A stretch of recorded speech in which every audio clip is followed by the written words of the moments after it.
Hello, good evening. അപ്പോൾ ഇന്ന് വീട്ടിലുണ്ടായ തോമരപ്പയറിൻ്റെ വിളവെടുപ്പാണ് ഇന്ന് കാണിക്കാൻ വന്നേക്കുന്നത്.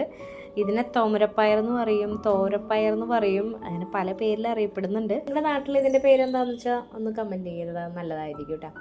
അപ്പോൾ ഇതിൻ്റെ ഓർമ്മകളെന്ന് പറയുന്നത് ചെറുപ്പം തൊട്ടുള്ള ഒരു ഓർമ്മയാണ്. ഞാൻ എൻ്റെ അമ്മ വീട്ടിലേക്കൊക്കെ പോകുമ്പോൾ പാടത്തിൻ്റെ ഭാഗത്ത് കൂടുതൽ ഇത് വെക്കുന്നത് കണ്ടിട്ടുണ്ട്.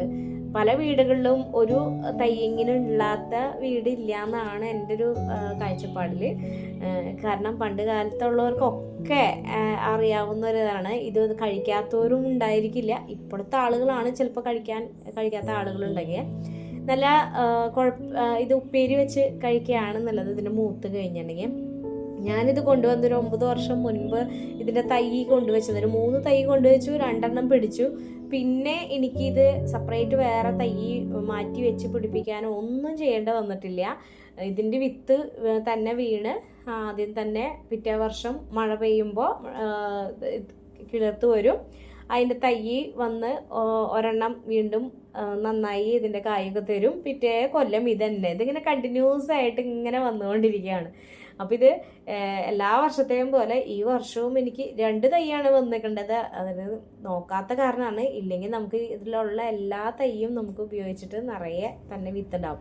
നിങ്ങൾക്ക് ഇതിൻ്റെ തൈ കിട്ടുകയാണെങ്കിൽ ഇടയ്ക്കിടയ്ക്ക് മാറ്റി വയ്ക്കാനോ ഒന്നും പോകണ്ട. ഇതിൻ്റെ തൈ വിത്ത് വീണിട്ട് ഒരുപാട് തൈ എന്ന് നമുക്ക് എല്ലാ വർഷത്തിനും വിളവ് തരും.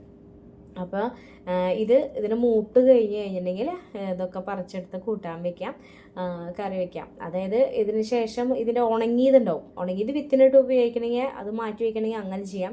വിത്ത് ഉണങ്ങിയത് സെപ്പറേറ്റ് ആയിട്ട് വേവിക്കുന്നതായിരിക്കും നല്ലത്. അല്ലെങ്കിൽ 2 വേവായി മാറാൻ സാധ്യതയുണ്ട്. അപ്പോൾ ഇത്രത്തോളമാണ് ഈ വർഷം എനിക്ക് കിട്ടിയേക്കണത്. ഇതെല്ലാതും കൂടിയിട്ട് കണ്ടത് പച്ചക്ക് ഇതിങ്ങനെ നല്ല പയറുമണി പോലെ തന്നെ ഇങ്ങനെ പറിച്ചെടുത്താൽ തന്നെ നമുക്ക് കിട്ടാവുന്നതാണ്.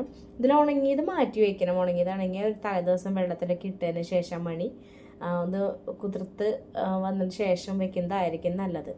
അപ്പം നിങ്ങൾക്കും ഈ തോരപ്പയർ ഇഷ്ടപ്പെട്ടതാണോ, നിങ്ങൾ കഴിച്ചിട്ടുണ്ടോ, എന്തെങ്കിലും അഭിപ്രായം ഉണ്ടെങ്കിൽ നിങ്ങൾ കമൻറ്റിൽ പറഞ്ഞോളൂ കേട്ടോ. അപ്പോൾ ഇന്നത്തെ വിളവെടുപ്പ് ഇതോടുകൂടി ഞാൻ അവസാനിപ്പിക്കുകയാണ് കേട്ടോ.